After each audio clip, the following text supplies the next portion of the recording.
alegria muito grande poder vir aqui nesta casa, principalmente nesta data comemorativa ao aniversário de 98 anos do Francisco Costa. Então, para nós, com certeza é uma alegria.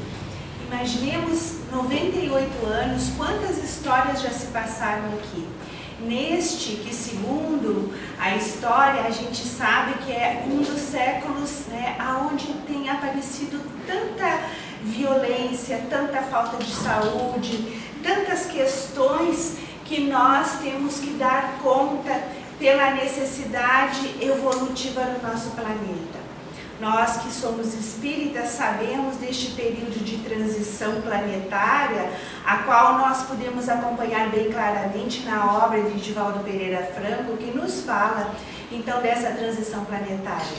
Este período em que todos nós percebemos o adoecimento psíquico das pessoas e que a Organização Mundial de Saúde já nos mostra que até o ano de 2020, uma das causas de maior morte serão as causas de ordem psicológica, de ordem emocional.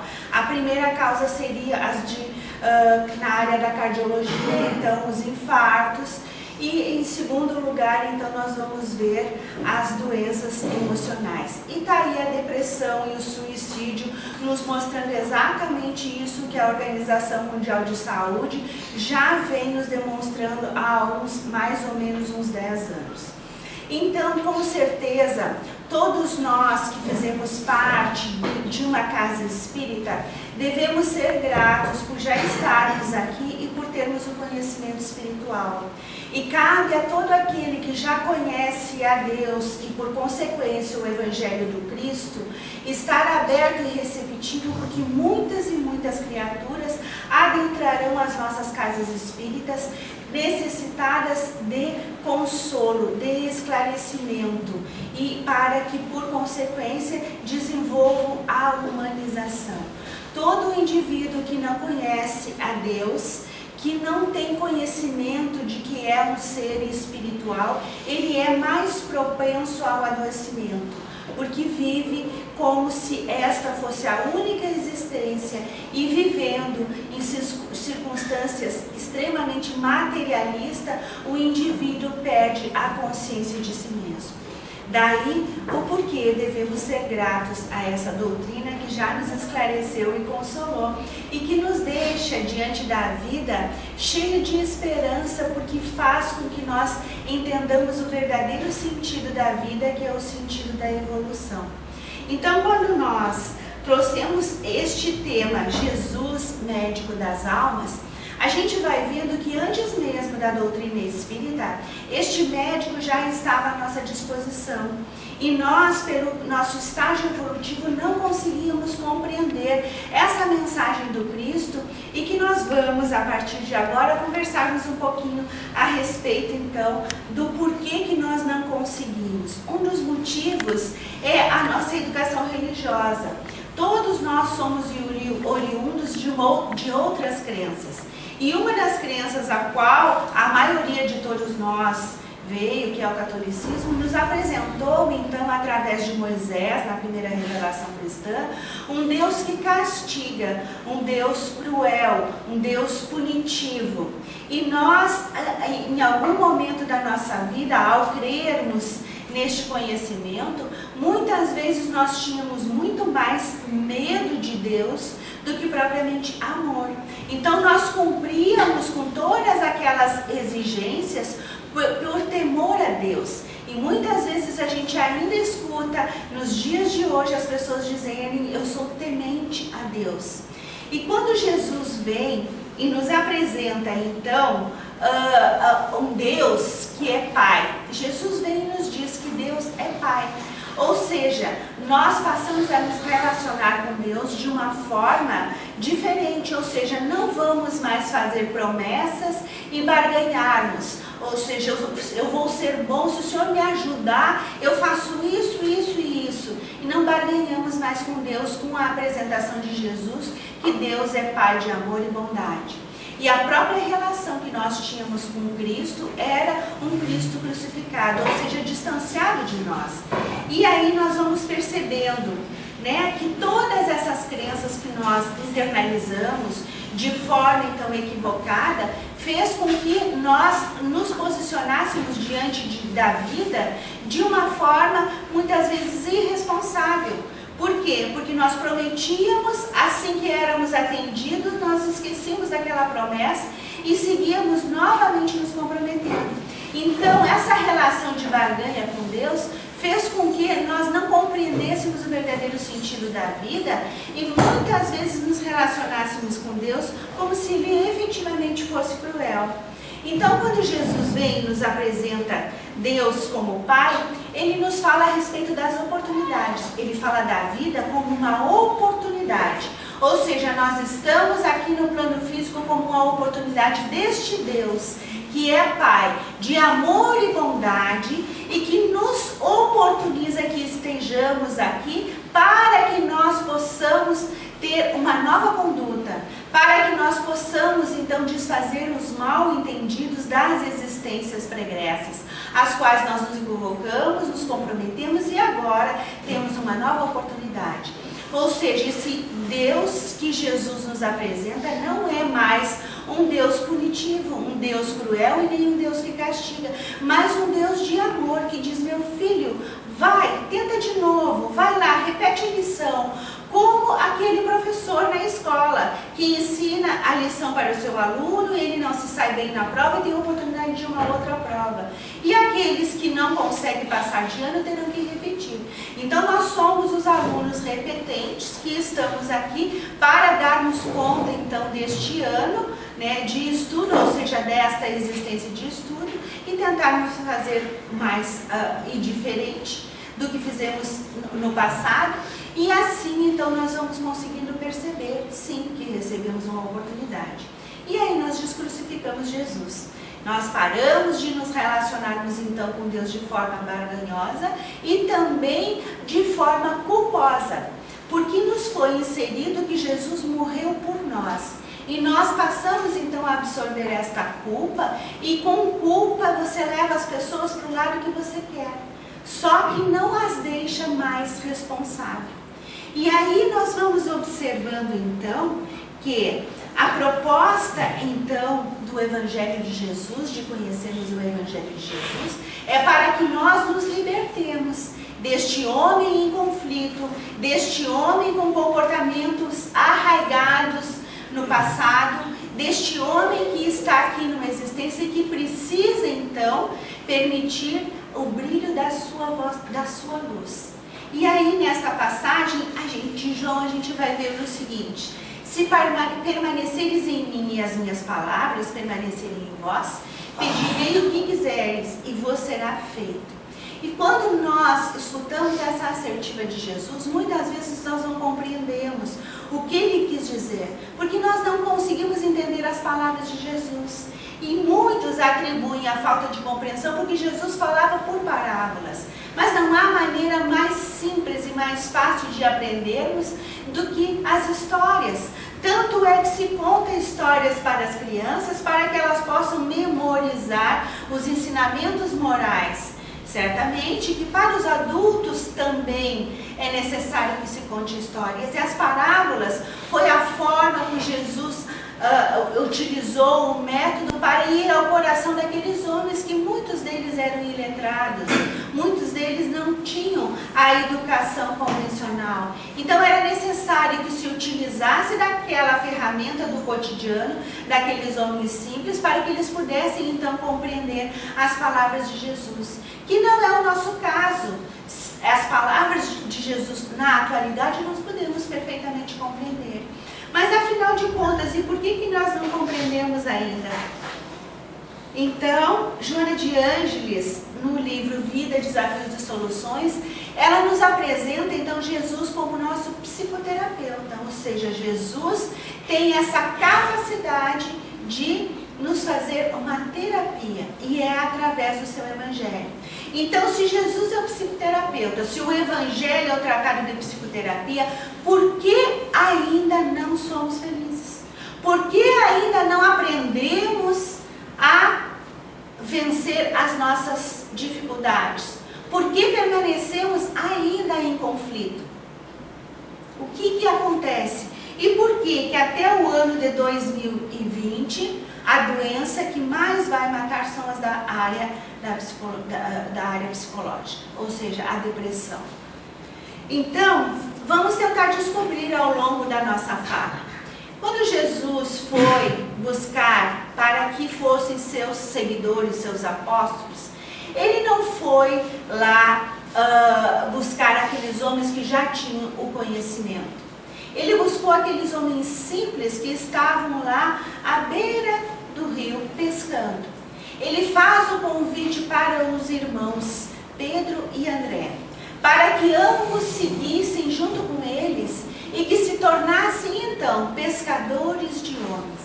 Aqueles dois homens simples, acostumados então a estarem puxando as redes no seu dia a dia, ao ouvirem o convite feito pelo Cristo Jesus, eles imediatamente se deixaram envolver por aquela energia de amorosidade e aceitaram o convite de Jesus para que a partir daquele momento eles pudessem então ser pescadores de almas.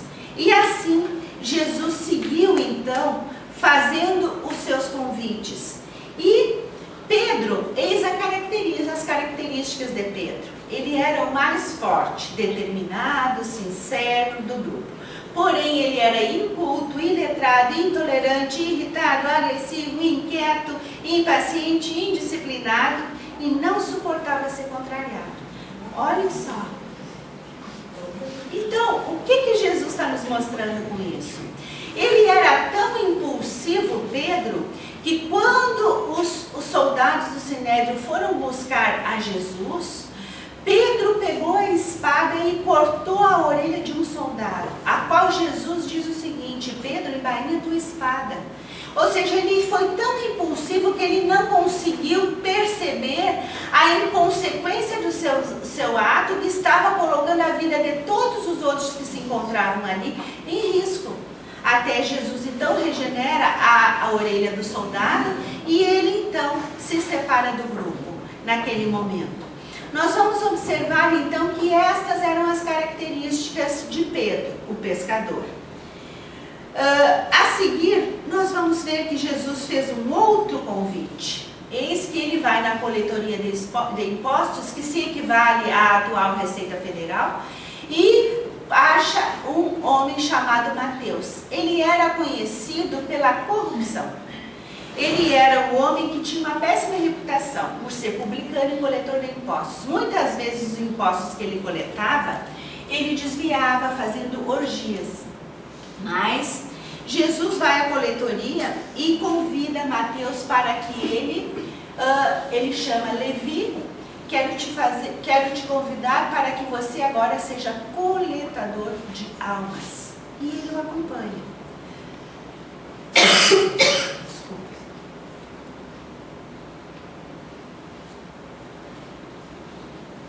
A seguir, Jesus então continua então buscando a sua equipe de trabalho. E ele faz um convite então novamente a dois irmãos, a Tiago e a João. E ele inclusive chamava esses dois irmãos de Boanerges, que equivale a dizer que Boanerges é filhos do trovão. Se ele já os chamava de filhos do trovão, vocês imaginam a trovoada que eram esses dois juntos. E um deles era João. Só que João era o adolescente, era o mais jovem. Então, chamá-lo de filho do trovão não há problema nenhum, porque a gente sabe o temperamento dos adolescentes, que são sim, ou seja, não sabia filtrar as suas emoções, nem filtrar os estímulos que lhes estressavam. Então, ele explodia seguidamente pelo ardor da juventude. Mas Tiago também tinha esse temperamento. E aí Jesus, então, o que ele faz? Ele deixou de convidá-los? Não. Então, se Jesus é o terapeuta, nós temos o tratado, nós temos então a solução. E por que ainda, passados 2000 anos e alguma coisa, nós ainda não entendemos essa solução? Por qual motivo? Jesus, nas suas passagens, ele vai mostrando o tempo inteiro o seu convite para que nós possamos refletir e para que nós possamos nos apropriar dos nossos comportamentos. Quando ele está na praça, onde a mulher estava sendo ameaçada de apedrejamento em decorrência de ter cometido o adultério, o que Jesus faz naquele momento? Ele faz um convite à reflexão da justiça, da crítica, a respeito então de quem seriam as pessoas que tinham essa autoridade para apedrejar essa mulher. E ele diz então que atire a primeira pedra aquele que estiver isento de pecados. E foram saindo dos mais velhos aos mais jovens. Os mais velhos porque eles haviam vivido há mais tempo e certamente estariam mais comprometidos do que os mais jovens, até não ficar mais ninguém naquele local. Enquanto Jesus auxilia a mulher para que ela possa se levantar e pergunta: mulher, onde estão aqueles que estavam te julgando? Se foram, mestre, então eles não te condenaram, eu também não te condenarei. Mas agora você vá e não tornes a pecar. Então Jesus fala a respeito da renovação do comportamento. Ele não julgou e não criticou esta mulher por ela ser uma mulher adúltera. Porque nós temos que ter clareza que nós podemos não concordar com o adultério, com a conduta do adultério, mas que nós não temos o direito de jogar pedra àquela pessoa que incorreu em erro. Então Jesus nos traz a lição da justiça, da empatia, da necessidade de nós nos colocarmos no lugar do outro e de não nos intitularmos juízes da vida alheia. E ele mostra para a mulher: bom, agora que tu já te deste conta do equívoco, vá e não tornes a pecar. Então toda vez que nós nos dermos conta que nós nos equivocamos, é hora de renovar a conduta. É um convite para que nós possamos fazer de forma diferente, não incorrermos no mesmo erro. Mas às vezes nós somos tão infantis que nós queremos resultados novos, mesmo repetindo os comportamentos. Nós só teremos novos resultados se nós mudarmos a conduta. É como se fôssemos fazer um bolo. Se você coloca sempre os mesmos ingredientes e o bolo sempre abatuma, tem alguma coisa nessa receita que nós estamos botando a mais ou a menos, que o resultado sempre sai errado. Então é hora de refletir. É hora de entender que o convite de Jesus é para a renovação. Então erramos. Todos nós que estamos no mundo físico somos criaturas que nos equivocamos no passado. E todos nós estamos aqui pela necessidade de evolução. Certamente que não existe nenhuma pessoa em melhores condições do que a outra. Ninguém é superior a ninguém. Todos nós somos imperfeitos. Logo, Jesus nos convida para a renovação. Uma outra passagem, Jesus então faz a cura dos leprosos. E um dos leprosos que ele cura, ele recebe a cura e imediatamente ele sai dali, embora Jesus tivesse asseverado, para que ele, ao ser curado, fosse e não tornasse a pecar. Ele imediatamente sai daquele processo de cura e vai se juntar com outras pessoas na mesma taverna que ele estava acostumado, no mesmo prostíbulo aonde ele tinha adquirido todas aquelas enfermidades. E eis que Pedro encontra o Mestre Jesus sentado embaixo de uma árvore e escorriam as lágrimas, e Pedro pergunta: Mestre, por que choras? Ah, Pedro, eu curei sim o corpo deste homem, mas não consegui curar a alma. Quantas e quantas vezes nós pedimos a cura de uma enfermidade física, mas nós não estamos prontos para receber esta cura. Porque nós, ao recebermos a cura física, nós não mudamos a nossa conduta e permanecemos a delinquir. Quantas vezes uma pessoa está a acometida de uma doença, está na cama e ela recebe todo o atendimento, o entendimento da necessidade de transformação, e naquele período de enfermidade ela se torna uma criatura humilde.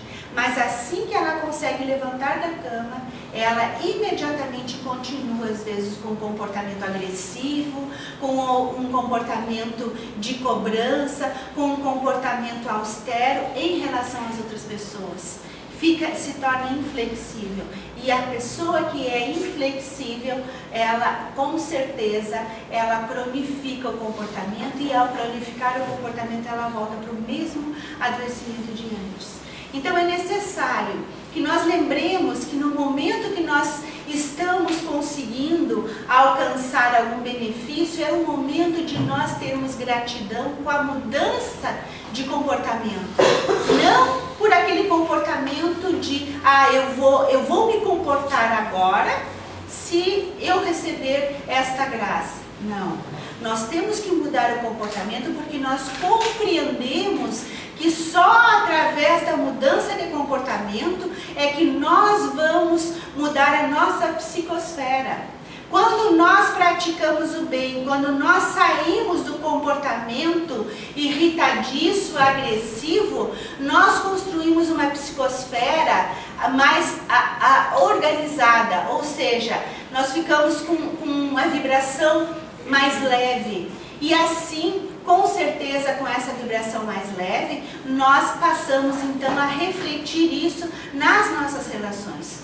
Joana de Ângeles nos diz o seguinte, que o homem que faz o bem, quanto mais ele conhece o bem, mais propenso ao bem ele fica. E ele, cada vez que incorre em erro e sai desta sintonia do bem, dessa vibração amorosa e mais leve, cada vez que ele volta para a sintonia anterior, ele imediatamente quer voltar para essa sintonia que lhe harmoniza. Então, é esperado que, se nós temos um comportamento equivocado por muitos e muitos anos, que nós, à medida que vamos conhecendo o bem, a gente incorre em erro em algumas vezes. Mas imediatamente, ao incorrermos em erro, a nossa consciência já vem nos avisar que nós devemos voltar ao comportamento que agora nós já conhecemos.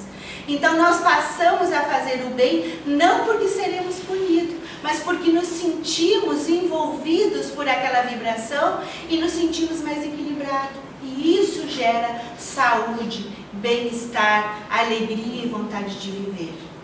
E assim, nós vamos seguindo então nessa caminhada de Jesus. E uma das passagens mais lindas do Evangelho é quando Maria de Magdala encontra Jesus. Certa vez, esta mulher ouvira falar do Mestre Jesus em duas passagens da sua vida. E um dia ela foi surpreendida então por um mendigo que foi lhe contar que Jesus estava em Cafarnaum. E eles atravessaram então o rio e Maria vai ao encontro de Jesus na casa de Pedro.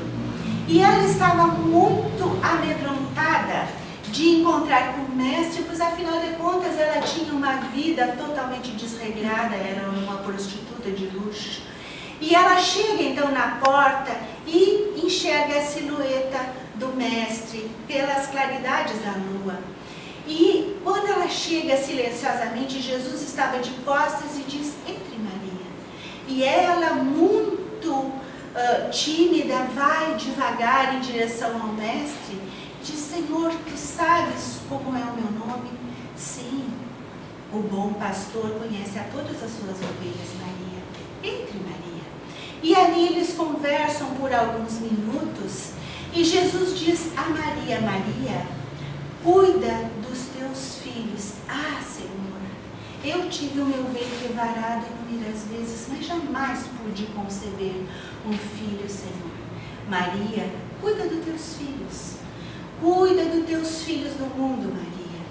E ela não conseguiu compreender, mas ficou tocada por aquela vibração e pelo Mestre tê-la recebido, apesar dela ser uma mulher de vida desregrada.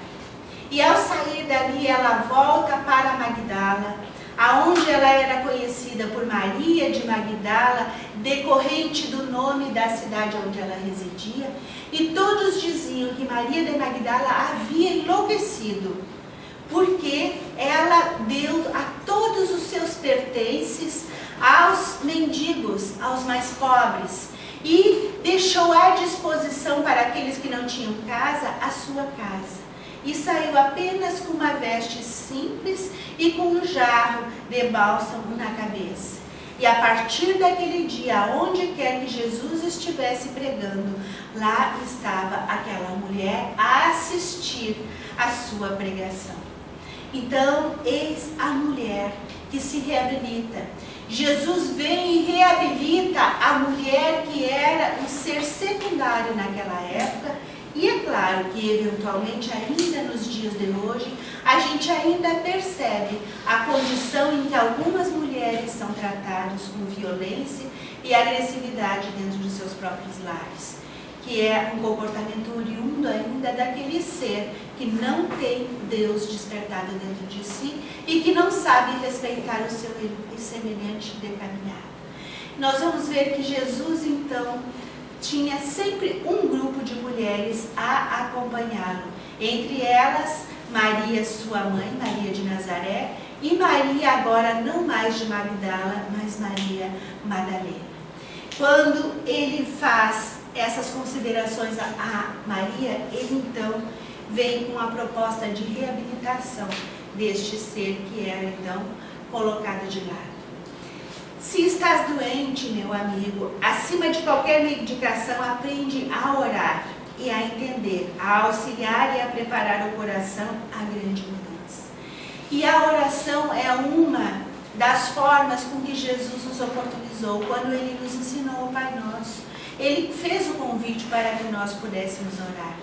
A oração, quando nós estamos passando por uma dificuldade, quando nós estamos temerosos de alguma coisa, muito ansiosos, quando um filho sai à noite e você não sabe aonde ele está, quando alguém que você ama vai viajar, nós temos que buscar os recursos que o Mestre Jesus nos ofereceu. E um destes recursos foi a oração. Aquela criatura que ora, ela desenvolve em si o encorajamento e a fé, porque ela realmente está compreendendo aquilo que Jesus disse, que Deus é Pai. Então, no momento que ela ora, ela conversa com este Pai de amor e bondade. E assim, nós vamos entendendo, então, que aquelas pessoas que adoecem, o que elas fizeram? Elas mudaram o percurso. Ou seja, elas fizeram um comprometimento de ir para um determinado lugar. Mas daqui a pouco, elas, em vez de irem para aquela cidade lá do norte, elas foram para a cidade do sul. Então, todo indivíduo que adoeceu porque mudou de percurso.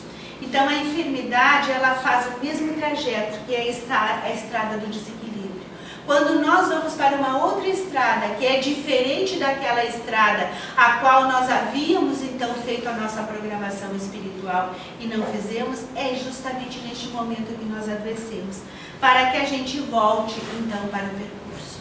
E Joana de Anjos nos diz o seguinte, que toda vez que nós alterarmos a rota, nós adquirimos saúde. E ela fala mais, ela diz que pedra que rola não cria limo. Ou seja, nós não podemos ficar estacionários. Nós temos que sair da situação de acomodação. Quando nós esperamos que todas as coisas aconteçam conosco de maneira mágica, que tudo caia do céu, nós não estamos entendendo o convite de Jesus, que é para a modificação, que é para a transformação. Quando Lázaro morreu e as irmãs Marta e Maria chamaram para que Jesus viesse porque Lázaro havia morrido e eles tinham uma relação de afinidade muito grande, o que Jesus diz? Ele pede para que retirem a pedra do local para que ele possa então resolver a situação, estar em contato então com Lázaro. Mas o que tem nessa atitude? Jesus poderia perfeitamente, então, ele ter ajudado Lázaro sem precisar que as outras pessoas tivessem atitude. Mas o que ele está nos mostrando é justamente isso, da importância de nós termos atitude. Ou seja, não basta que as pessoas estejam dispostas a nos ajudar, nós temos que fazer a nossa parte. E neste ensinamento ele está mostrando justamente isso. Então Lázaro vem ao encontro dele, no momento então que ele faz a oração, né? Os homens tiram a pedra dali, ou seja, você tira os empecilhos do teu caminho, mas você tem que fazer a sua parte. Então um dos motivos que a gente verifica, né, é que as pessoas não conseguem ter essa relação consigo mesmo é por causa da autoestima baixa. Todo indivíduo que tem uma autoestima muito baixa ou uma superestima, essa pessoa começa a ter uma relação de espelho, que nós chamamos. Essa relação de espelho é você fazer exatamente o que os outros estão fazendo. Então você copia comportamentos. Quando nós copiamos os comportamentos, nós não estamos vivendo a própria existência. Ou seja, o nosso processo evolutivo se daria se nós desenvolvêssemos este e este comportamento. Como agora tudo se copia, o que acontece? Nós não damos conta do nosso aprendizado. Porque se o fulano tem Facebook, Instagram, se faz isso, faz aquilo, a gente tem que ter também, porque a gente não pode ficar para trás. Então a vida começa a ser uma competição. Na atualidade a gente vê muitas crianças que aparecem no consultório em sofrimento. E os pais não sabem por que as crianças estão em sofrimento. E às vezes algumas crianças estão em sofrimento porque elas estão com os pais vivos, mas elas permanecem órfãos. Porque estes pais estão muito mais preocupados com a vida em sociedade do que a sua responsabilidade de pai e de mãe. Então não assume o seu papel, não assume o ser espiritual que é e por consequência não assume que o seu filho também é um espírito em evolução. Logo, se distanciando de si mesmo, deste ser espiritual, se distancia de qualquer situação que a vida lhe propõe, inclusive cuidar dos próprios filhos. Então, nós vamos observar aqui essa fala. Não acho que devemos procurar a dor, mas a dor existe por um motivo. Ela diz: ei, escute, preste atenção. Você está fazendo uma coisa que não é boa para você. A dor é uma mensageira, a dor é uma informação. Então, todas as vezes que nós temos uma dor, um sofrimento, ela está nos chamando à realidade. E se a gente olhar aqui na nossa imagem, o nosso amigo, ele está totalmente fora da realidade, não é verdade? Né? Ele não está conseguindo ver o que realmente está à sua frente, tá? Ou seja, ele idealizou uma pessoa espelho, né? Então, este modelo de pessoa espelho que a sociedade atual se encontra é da aparência, né? Então, eu aparento ser, mas na realidade eu não sou. Vocês já viram que no Facebook todas as famílias são felizes? Vocês já viram quantos amigos as pessoas têm no Facebook? E às vezes na cidade pequena as pessoas têm tanto amigo que passam na rua e nem cumprimentam os amigos. Né? Então, ou seja, uma vida de aparência, uma vida de espelho. Não é uma vida real, uma vida verdadeira.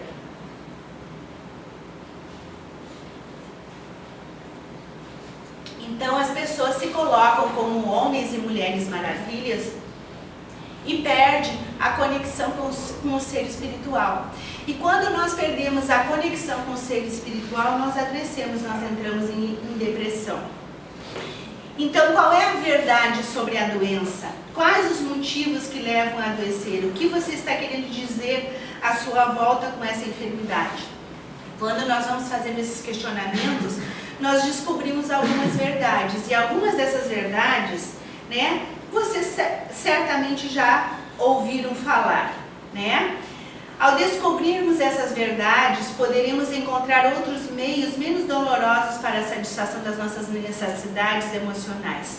Curar equivale a dizer a cuidar. Toda cura se pressupõe cuidado. A doença chegou para dizer que algo está precisando ser cuidado em você. Então, quando nós adoecemos, quando nós emocionalmente estamos em conflito, nós estamos precisando de cuidado. E é justamente nisso que nós gostaríamos então de salientar um pouquinho mais, para que nós possamos nos apropriar deste conhecimento de que a pessoa precisa de cuidado. E principalmente aquelas pessoas que se encontram em depressão, porque são inúmeros os casos, e principalmente entre jovens, de suicídio. Nunca houve tanto suicídio na adolescente como na atualidade. E um dos motivos é a depressão. Então nós não podemos virar as costas para isto que é grave, para uma situação que é grave. E André Trigueiro nos diz que isso é um caso de saúde pública e que nós devemos estar atentos. Então, quando o seu filho começa a não querer se relacionar, quando começa a se fechar muito no quarto, quando a pessoa começa a não querer conviver, ela briga por tudo, chora por tudo. A mulher, ela demonstra que está adoecida através do choro, o homem através da agressividade. Então, cada gênero tem uma característica, mas aquele indivíduo que começa a querer se isolar e não se relacionar, ele está precisando de cuidado. Ah, mas e se a pessoa não quer? Dependendo da situação, e principalmente se for uma adolescente, os pais têm a autoridade para estarem buscando um tratamento junto a esse filho. Então, nós precisamos ter clareza. Por quê? Porque nós temos que entender que muitas das nossas emoções, elas não estão claras. E aqui, brevemente, nós vamos mostrar, então, este iceberg, né, que está nos mostrando o quê? Que lá em cima, numa parte bem pequenininha, que a gente está enxergando, nós vamos ver que o quê? Que é o estágio de consciência de todos nós. Então, 10% nós temos consciência, 90%, gente, está submerso. São as nossas emoções, todas elas estão ali inconsciente. Então, nós desconhecemos as emoções. Muitas vezes, o que nós mostramos aos outros é a agressividade, mas a causa da agressividade está ali escondida.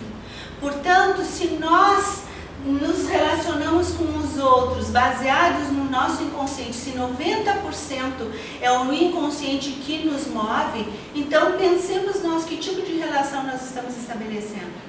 Certamente relações agressivas, relações de animosidade, né? E com certeza isso vai nos causar conflito. E é justamente a respeito disso que nós precisamos entender. E tem algumas características que nós vamos dar umas breves pinceladas que nos mostram quando nós estamos precisando de ajuda ou quando alguém da nossa família está precisando de ajuda. Quando nós não conseguimos pedir desculpa por uma reação infeliz e nós não conseguimos fazer, precisamos pedir desculpa e não conseguimos. Tem pessoas que não têm o me desculpa no seu vocabulário. Ou seja, a pessoa incorreu em erro com o outro, mas ela não consegue. E às vezes é um membro da família e ela não consegue estabelecer essa relação. Recomeçar uma tarefa que a ira interrompeu e sente dificuldade. Então a pessoa tem um ataque de fúria e mesmo ela tendo um ataque de fúria, ela não consegue retomar depois, mesmo passado aquele episódio de fúria onde ela já se acalmou, ela não consegue novamente dar continuidade àquele processo que ela começou. Abraçar alguém inamistoso e se ver impedido. Então, assim, olha, eu não simpatizo muito bem com o Jesse, mas como ele veio assistir hoje a palestra, eu tive que dar um abraço nele, porque afinal de contas eu sou espírita, então eu vou fazer de conta que eu gosto dele. Isso nas famílias é muito claro. Às vezes um parente falou uma coisa, né, já fazem 10 anos, mas a gente não consegue ainda passar por cima daquela situação. Então isso está mostrando que tem sentimentos lá no meu inconsciente que eu não estou dando conta. E se o processo é evolutivo, eu tenho que fazer essas coisas se movimentar, ou seja, essa pedra ela vai ter que rolar. Tá? Discutir um assunto desagradável é tomado por um silêncio constrangedor. Então as pessoas não conseguem dialogar, elas ficam em silêncio. E às vezes elas não ficam em silêncio, mas elas gritam, né? E dizem que querem dialogar. Mas eu vou dialogar com vocês, mas a minha posição eu já tenho. Então não existe diálogo quando a pessoa determina aquele comportamento. Então, iniciar conversa e se sentir incapaz ou desinteressado, né? Sentir-se trêmulo, deprimido diante de alguém que lhe parece superior, que são as figuras de autoridade. Então, quando nós temos pais muito rígidos, depois nós crescemos com medo de conversarmos com uma pessoa. Então, eu vou conversar com a presidente do centro espírita, mas aí eu fico tremendo de medo e aí eu não resolvo. Então, todas essas questões que nós trouxemos aqui é para a gente verificar o quanto nós ficamos em conflito e não damos conta das nossas emoções, porque a gente não entende que essas emoções estão a nível inconsciente. Então, aquilo que está inconsciente, certamente a gente não reconhece. Então, é preciso tirar lá de baixo, né, da onde está submerso, e trazer para o consciente para que a gente possa, então, modificar a conduta.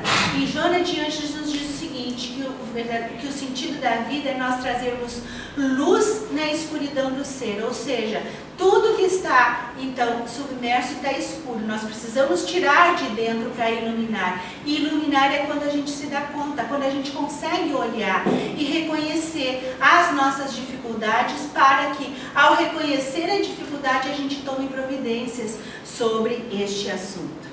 E assim, nós vamos ver que tudo isso que falamos deixa a nossa mente aprisionada. Então, e aí nós entramos no que os amigos nos chamam de dissonância cognitiva. Dissonância cognitiva nada mais é do que entrar em desequilíbrio. E aí, o que prevalece quando a pessoa está em desequilíbrio? A culpa, a agressividade, o medo, o ódio, todos esses sentimentos inadequados que levam muitas vezes a pessoa a querer se vingar do outro.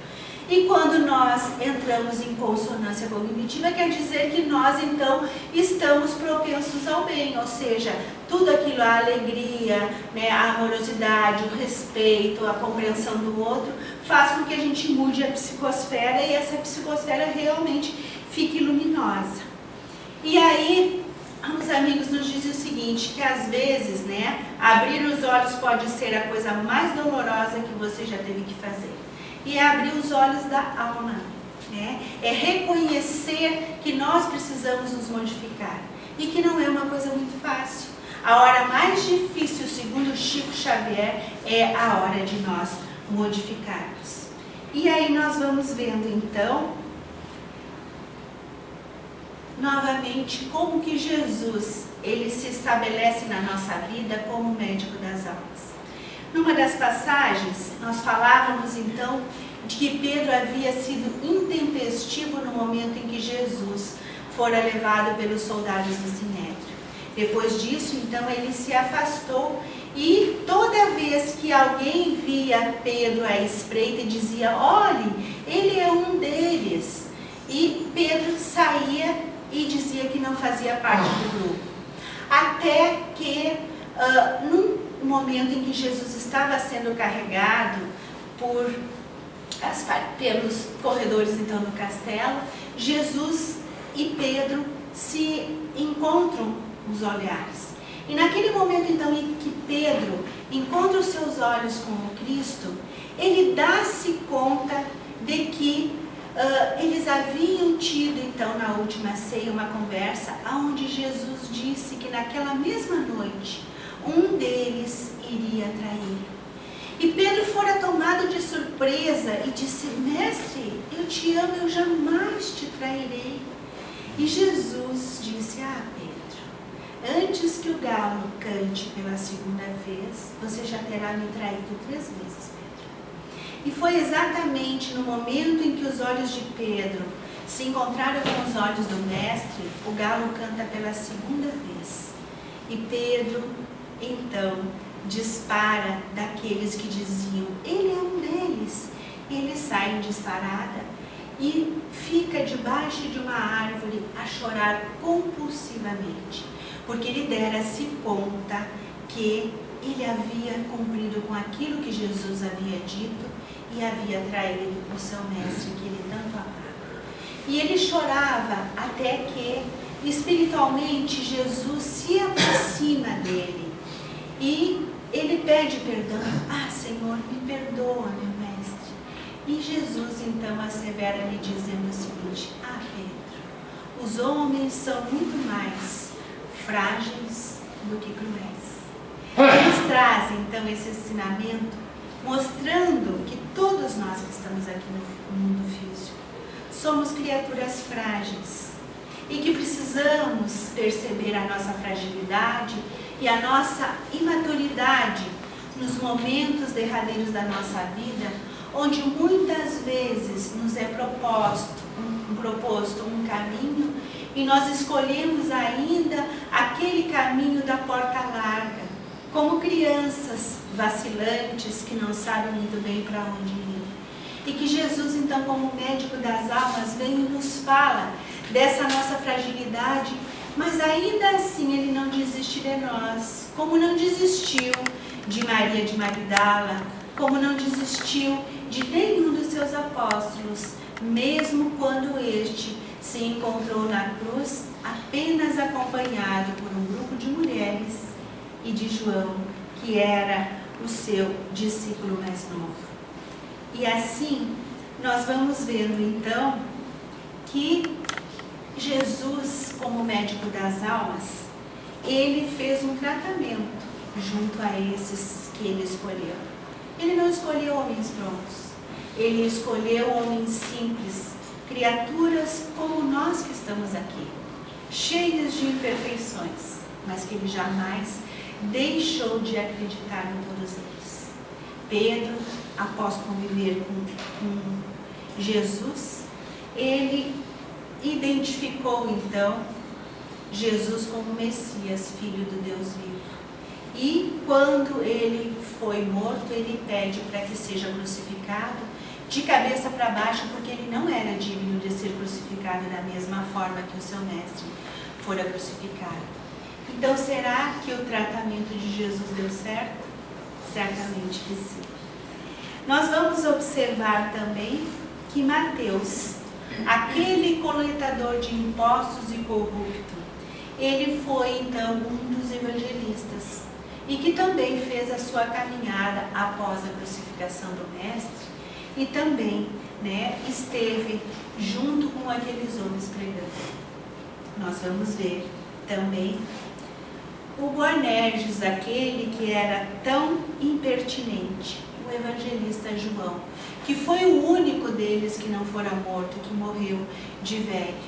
E eis que, no momento derradeiro em que Maria de Nazaré chorava aos pés do mestre e que ele estava quase a sucumbir, Jesus novamente traz um ensinamento, dizendo, meu filho, mulher, eis aqui o teu filho. E coloca então João na condição de cuidador da sua mãe amada. E ele leva ela para Efésios e lá ela permanece até o seu desencarne.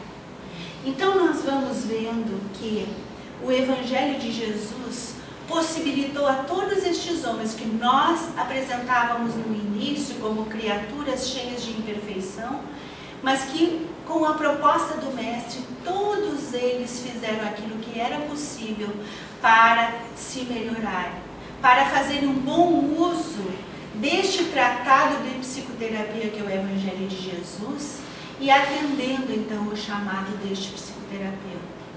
E eis Maria, é justamente para aquela mulher que era adúltera, que tinha uma vida dissoluta, que era prostituta, que Jesus voltou e apareceu. E ele apareceu para ela e pediu que ela fosse ao encontro então dos seus discípulos e que desse notícias dele. Eis que ela vai ao encontro dos discípulos, mas eles não acreditaram. A única que acreditou em Maria Madalena foi Maria de Nazaré. E eis que ele volta então e encontra com os seus discípulos, nos mostrando então que é preciso que nós tenhamos fé.